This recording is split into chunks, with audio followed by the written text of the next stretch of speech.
we have the wonderful opportunity to hear from one of the pioneers in sustainable business, Hunter Lovins, who has been named in 2000 a Hero of the Planets by Time magazine, and has also received an alternative Nobel Prize, the Right Livelihood Prize, for her work on how we can transform the economy to becoming more life conducive, serving life. And I think there's nothing more apt and nothing that describes this challenge that we're facing here right now in this class better than the work that she has been pursuing for a long time. So I'm very glad that she's with us. Thank you very much, Hunter. And you're going to frame a little bit the current challenges the companies are facing that sort of come from the environmental dimension. Sure. Thanks, Michael. Bear with me a sec while I pull up a set of slides. Companies are facing an array of challenges. Of course, companies aren't the only ones. I work primarily with companies. I also work with governments. I work around the world in about 30 countries. The most serious challenge facing us today is that of climate change. Whatever you thought your agenda was, it got changed when the IPCC came out with its report warning that 2°C is way too high, way too dangerous. We have to shoot for an increased warming of only 1.5 degrees C. It's a big difference between 1.5 and 2, and the IPCC said we have to be at net zero carbon emissions by 2050, half of that by 2030. The reason is the warming we have already suffered, which is a bit over a degree warming, is causing enormous damage already. In the 80s, we had $1 billion storm per year. In the 90s, two such. In the aughts, $5 billion storms a year. 2011 set a new record with 14 weather-related disasters. And of course, the numbers have soared since then. 2018, 12 of them, 3 of the most expensive storms ever. 2019 is on track to be just as damaging. Fires. The Thomas Fire in California, the Camp Fire that killed 84 people, and the bomb cyclones that are hitting. These are intense winter storms of the sort that we have never seen before. And then when they melt, Nebraska went underwater. And what we're suffering in the United States is nothing compared to what is happening in other parts of the world. Cyclone Idai left over 1,000 dead. The storm that hit the Bahamas in 2019 may leave 1,000 dead. It also is hurting business. These gentlemen, Michael Bloomberg, Tom Steyer, Hank Paulson, businessmen all, came out with a report called Risky Business, where they said the damages from the storms, the heat waves, are already costing local economies billions of dollars, and called on business to make climate change a factor in its decision-making process. The Government Accountability Office in 2018 chimed in and said, taxpayers paid over $350 billion cleaning up these sorts of damages over the past decade, and that figure is going to go higher, as much as $35 billion a year, perhaps by 2050. At the same time, your income is going to shrink, again due to climate change-related impacts. And the cost of food will go up because climate change has an enormous impact on agriculture. These costs will simply be unbearable by poor people, by communities of color. This is not an equitable disaster. It hits the poor first and worst. And what we have to do about it is nothing short of heroic. The green line are the estimates by the countries of the extent to which they could slow global warming, but it's still going up. What we have to do now is bring it down at what looks like a precipitous rate. This means we are going to have to innovate. If we fail to do this, we are on a crash course for collapse, systemic economic collapse around the world. A few years back, the NASA funded a group of applied mathematicians to study collapse throughout human history. And what they found is that it has happened fairly often. When it happens, it lasts for hundreds to thousands of years. You don't like it. They found it's driven by one or both of two things. You overrun your resource base, or you have high levels of inequality. Hello, we have both. Here's the situation with overrunning our resource base. This is the planetary boundaries work, science from Dr. Johan Rockström of Stockholm Resilience Institute and scientists from around the world that examined the capacity of the Earth to sustain our activities. And they identified these 9 boundaries, of which we've already exceeded 4, particularly loss of biodiversity, climate change, the emissions of nitrogen from agriculture. Global Biodiversity Outlook 3, this is science from Dr. Tom Lovejoy at the Smithsonian, who said, we're losing life now at a greater rate than when the dinosaurs went extinct. Coral reefs. Sorry, scuba divers, by 2030, there may be no living coral reefs on planet Earth. And we are acidifying the oceans. When you have excess carbon dioxide in the atmosphere, it goes somewhere. And until the oceans saturate, it goes into the oceans, which acidifies them. Now, this is a problem for farmers who grow oysters. It's a problem for you and me because it affects the phytoplankton that produce half the oxygen on Earth. Every other breath you take was created by phytoplankton. In 2019, the Intergovernmental Panel on Biodiversity and Ecosystem Services came out with its report saying there are now 1 million species at risk of extinction. Think about that for a moment. And we are doing this. Inequality. Oxfam's numbers in 2016, 85 people had as much wealth as the bottom poorest of humanity. 1 year later, it was 8 men with as much wealth as half the people on Earth. And again, this is unfair. Nelson Mandela said that it's not an accident. Like slavery, like apartheid, we created it. If we created it, we can uncreate it. So Kate Raworth, whose great book, Donut Economics, pointed out that we have to live within the planetary boundaries, but at the same time, we have to meet the human minimums.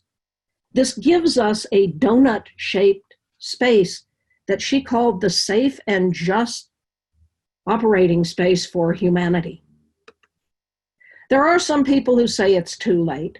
Don't do this because it'll put you in a very bad mood, but you can Google near-term human extinction and find what purports to be science saying humans go extinct within 10 years or by 2050.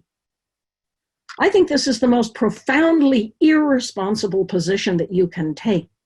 We're the result of 3.8 billion years of evolution. Let's act like it.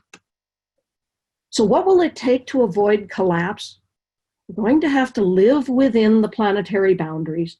We're going to have to meet the human minimums, this concept of donut economics, and we're going to have sufficient equity that everybody on Earth has a shot at a decent life. The humble folk singer, Pete Seeger, said, "The key to the future of the world is finding the optimistic stories and letting them be known." So let's look at some of these optimistic stories. Let's innovate a new story. First of all, we have no choice. If we fail to do this, we are looking at collapse. Second, we have the solutions. Third, it's better business. You'll make more money doing it this way, and it will give us a quality of life higher than anything we've ever known on Earth. This is the thesis of our new book, book called A Finer Future, Creating an Economy in Service to Life. It's written with my colleague Stuart Wallace, who for many years ran New Economics Foundation, Anders Wigman, European parliamentarian who ran climate policy for the Swedish government, John Fullerton, who was for many years a banker with J.P. Morgan until he quit to create Capital Institute to try to transform the financial sector.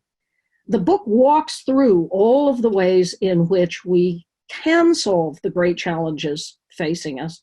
We can innovate a finer future. And let's talk about a couple of them. Here's the situation that we're in today.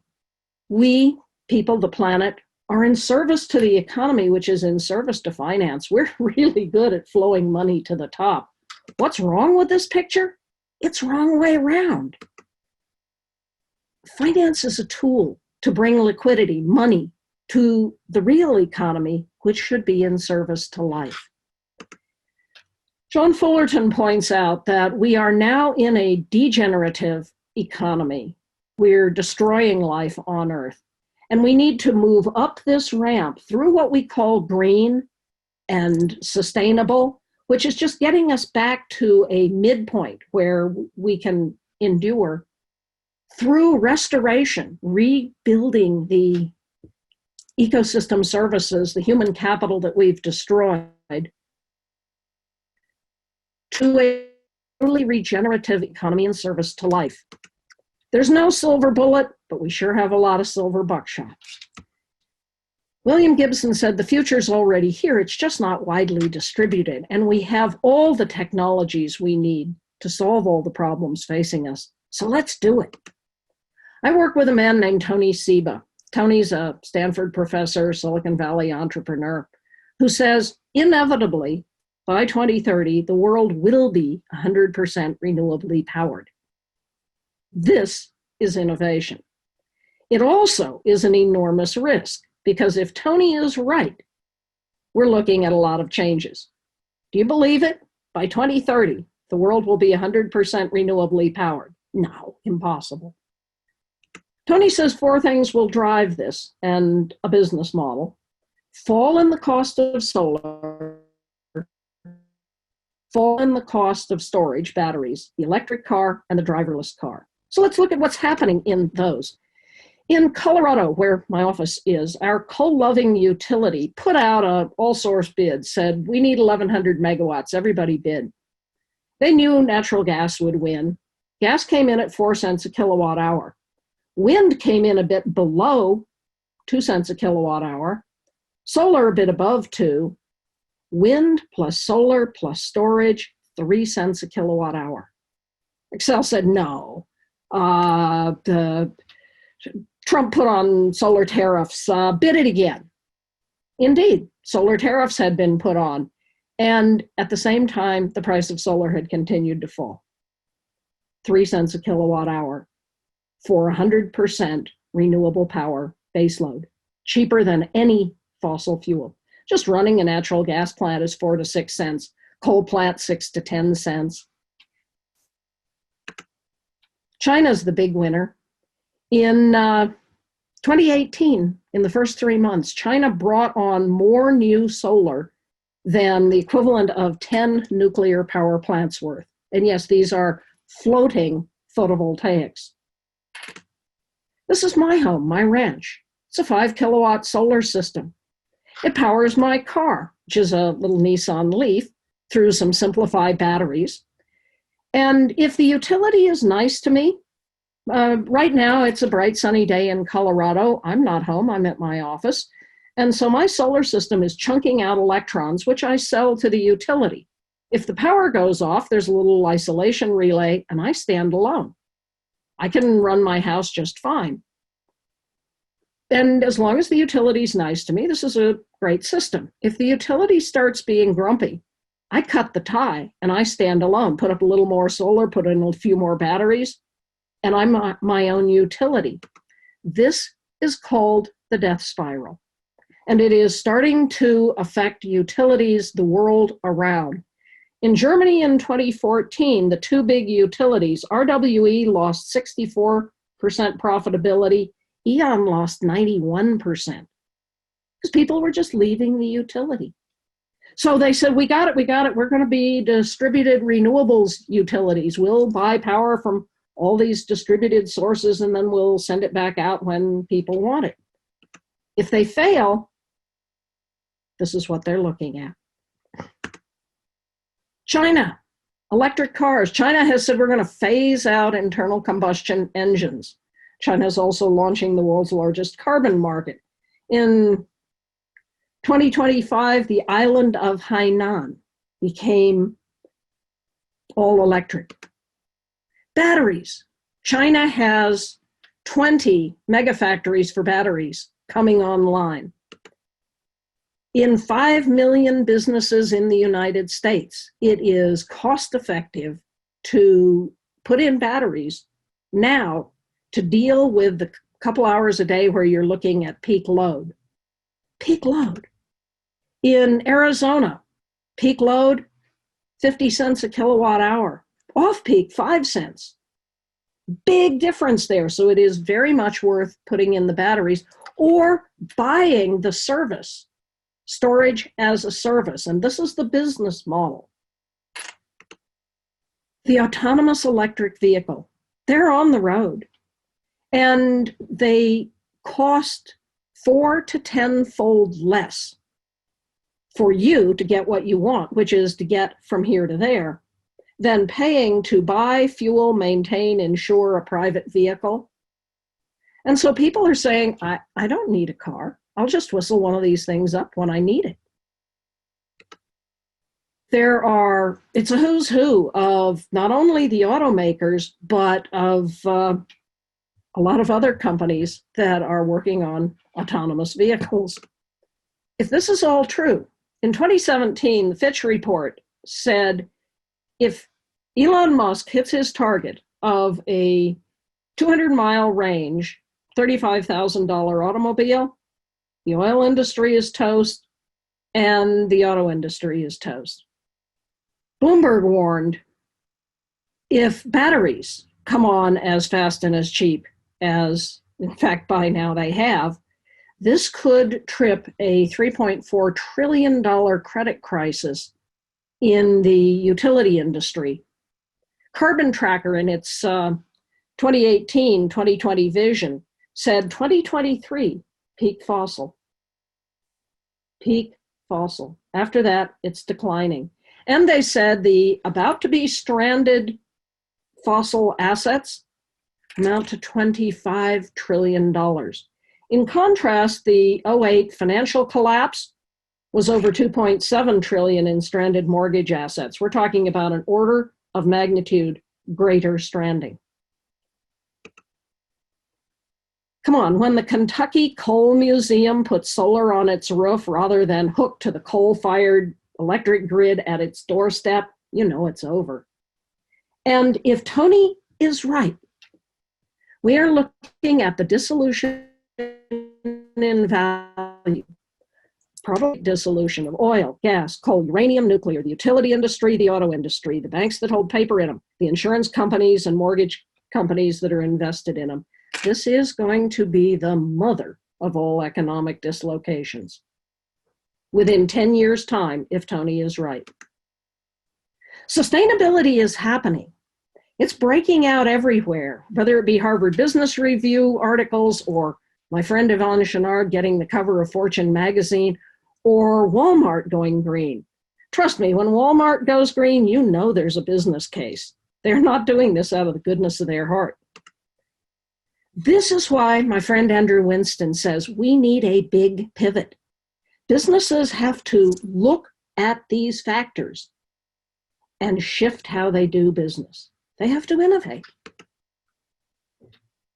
Don't beat yourself up if you think that, oh, I really want to drive my gasoline-powered car to the movie tonight.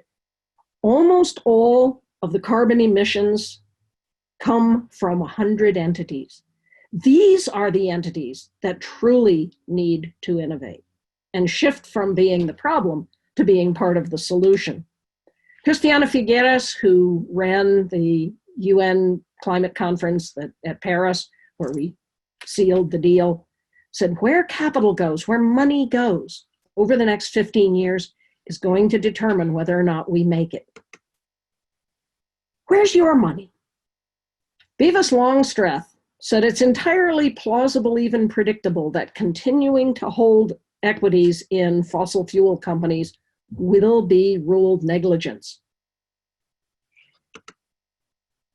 Here's what's happened to Exxon. For many years, the oil majors led the S&P, and Exxon did. They were the number one.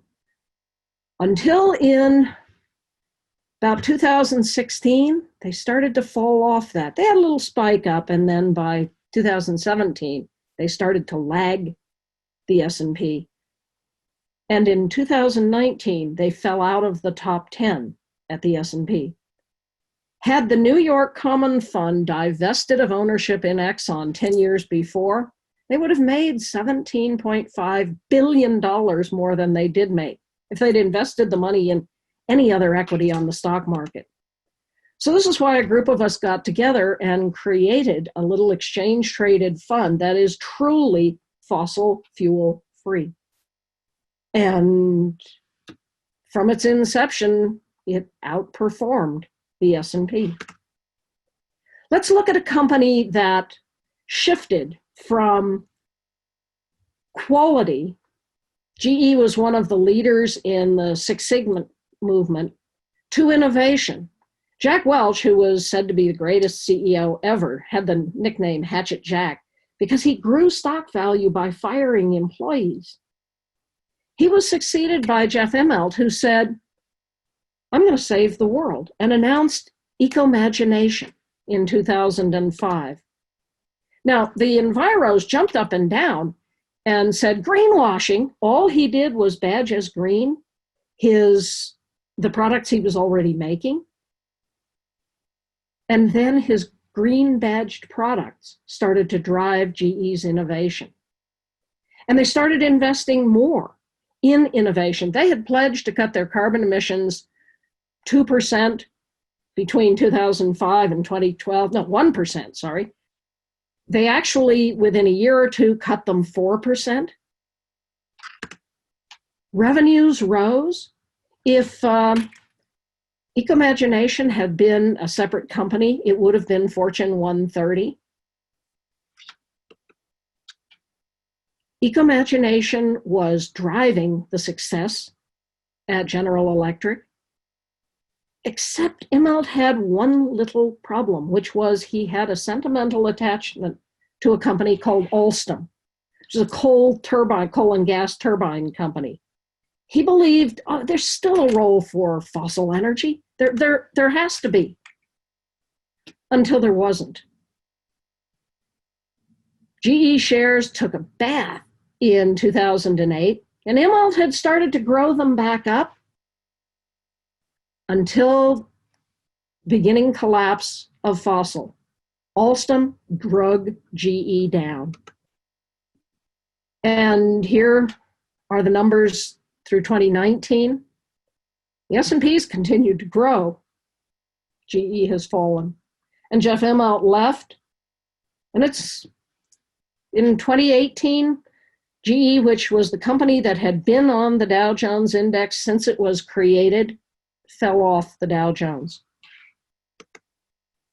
What went wrong? Immelt understood that he had to innovate, but he still had this sentimental attachment to the old way of doing things. And in the end, it drug him down. The other area that I'm going to talk about innovation in is agriculture. We know how to power the world renewably. Tony says we'll do it by 2030. How are we going to feed ourselves? The way in which we have been feeding ourselves is fundamentally unsustainable, to the point that the UN Food and Agriculture Organization says we may have only 60 more harvests left. Some people say as few as 30. Conventionally managed land is losing carbon, losing nitrogen. Carbon dioxide, oxides of nitrogen are greenhouse gases. When you manage land holistically, you take carbon out of the air, nitrogen out of the air, and put it back in the soil. You do this through cows, through grazing animals. When the pioneers came across the Great Plains of the United States, they found 10 feet of thick black soil. That black was carbon. It got there by the co-evolution of grazing lands and grazing animals. Bison, dense packed because there were wolves. If you're about to get eaten, the safe place to be is in the middle of the herd. Everybody's trying to get into the middle. They eat everything. Their hooves chop up the soil. They fertilize it and then move on. They don't come back until the grass has regrown. And that's what put all that carbon in the soil. It got there because this process of dense animal impact feeds the mycorrhizal fungi in the soil, the biological community of the soil. And that's what mineralizes the carbon. Today, we can do it by opening and closing water holes, by electric fences. Meet Gabe Brown. Gabe was a going broke corn, soybean commodity farmer in the Dakotas. Because he was going broke, he said, I'll try anything. First, he went to no-till. He stopped breaking the soil. Then he planted deep-rooted cover crops. Then he brought on animals. And when he brought on the animals, his annual uptake of the soil of carbon skyrocketed. So when he started, he had a little under 2% soil organic matter. When he added the animals, he went from a little over 6 to over 11% soil organic matter. This is what we're talking about with these deep-rooted plants. This is Kernza, the big, long roots. Compared to annual wheat, Kernza is a perennial wheat. You don't have to break the soil and plant it every year. It just sits there and comes up every year and grows its roots. So Patagonia has partnered with the Land Institute, which developed Kernza, to make longroot ale. If we stop emitting carbon and start implementing regenerative agriculture, holistic management of land, in 30 years' time, we can get back to 280 parts per million concentration of CO2 in the atmosphere. That's the pre-industrial concentration of CO2. We can solve the climate crisis at a profit. The question for us now is, what kind of a world do we want to live in? And this is the challenge for business, to innovate ways of making money, serving their customers that live within the planetary boundaries and that meet the human minimums. Let's create a finer future.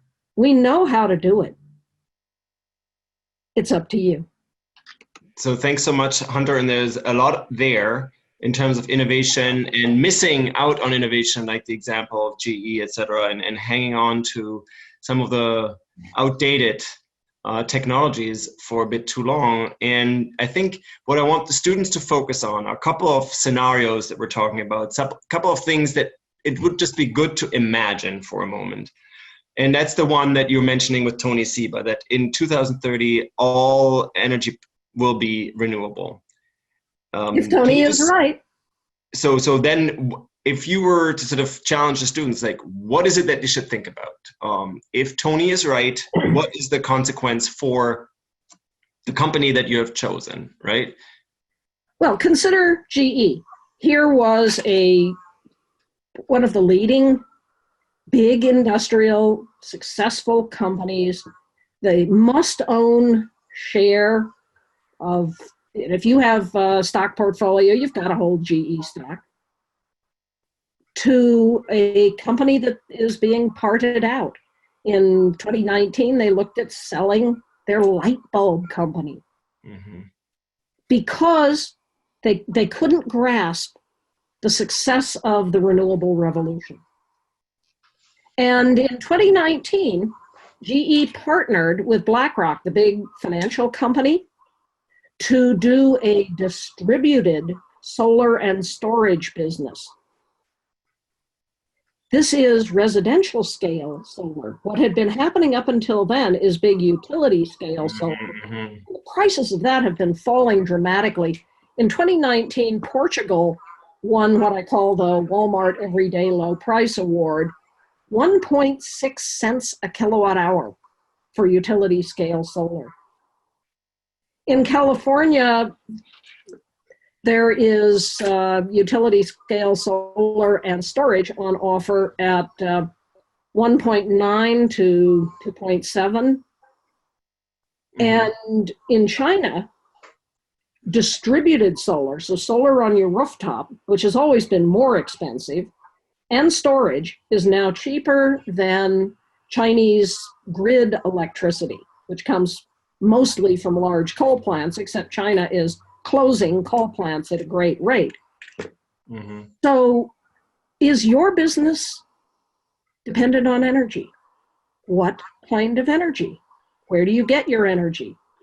Have you started to pivot to a commitment to being zero net emission carbon and 100% renewably powered? Companies like Unilever have done this. Why? Because it's better business. And again, this is the lesson of GE. Oh, come on, coal will come back. Natural gas. Natural gas is the transition fuel. We're going to hang on to Alstom. And it took them down. So students, I want you to pay attention to this and just assume if this is right, what is the company that you're choosing? What's the exposure to that risk? And what could they be doing to innovate? So just keep that in mind. And Here's we have a couple risk. of big trends. Yeah. Mm-hmm. Climate change. What is your supply chain? Is it going to be affected by more and more violent storms? This is now a concern for companies around the world. Do you depend on agriculture for any of your supply chain? Unilever committed to 100% sourcing only from sustainable agriculture. How long is your supply chain? What is your waste stream? Companies now are committing to zero waste, to being part of a circular economy in which whatever might have been waste for them becomes an input for some other company. Or they figure out through better design, better innovation, how to eliminate waste. Waste is unsaleable production. You pay to make it, but you're not selling it to anybody. So there are at least two big drivers, right? It's the one is the energy piece, which affects most organizations one way or the other because they're using energy. And then the downstream, in some way, the supply chain.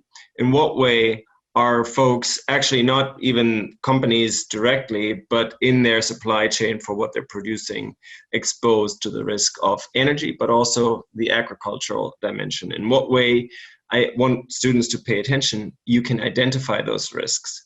That's going to be critical. And Here's that's also, I think. Here's another risk. Inequality. What is your social license to operate? Companies that are not appreciated, or worse, companies that are reviled, have a very hard time continuing to operate. Walmart left Germany. They didn't pass any rules against them, just the Germans refused to shop there because of Walmart's social policy.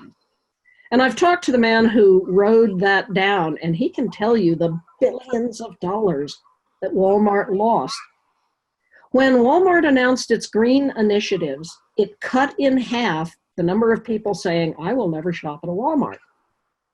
Then some stupid store manager put out a box so that Walmart associates could donate canned goods so that the poorer associates could afford to have a Thanksgiving. They just shot themselves in the head and erased the gains they had gotten from their green initiatives. So how are you treating your people? Do you have an engaged workforce? Companies with an engaged workforce have 18% higher productivity, 16% higher profitability. Are you caring about the well-being of your workers? Because if you are, you will have greater profitability. Again, this isn't out of the goodness of your heart. This is better business. We're not talking about polar bears here. We're talking about profits. Wonderful. Well, thank you, Hunter. And it's important to understand that this is not an either or, it's a both and it's a better than option. So in many ways, how can you create and innovate towards a better, a finer future, as you call it, right? And so it's wonderful that you've been with us. And students, I want you to just focus on the two challenges that from the energy, from the planetary boundaries for now. We're going to focus on some of the challenges the social sustainability presents later.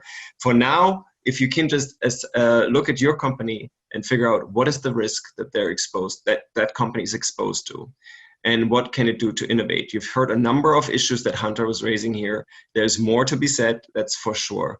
And Hunter is a great resource for that. So check out her book and also other kind of talks that she has given, A Finer Future. That could guide you with some ideas also for the assignment in this exercise. Thanks so much, Hunter. My pleasure, Michael. Good to be with you.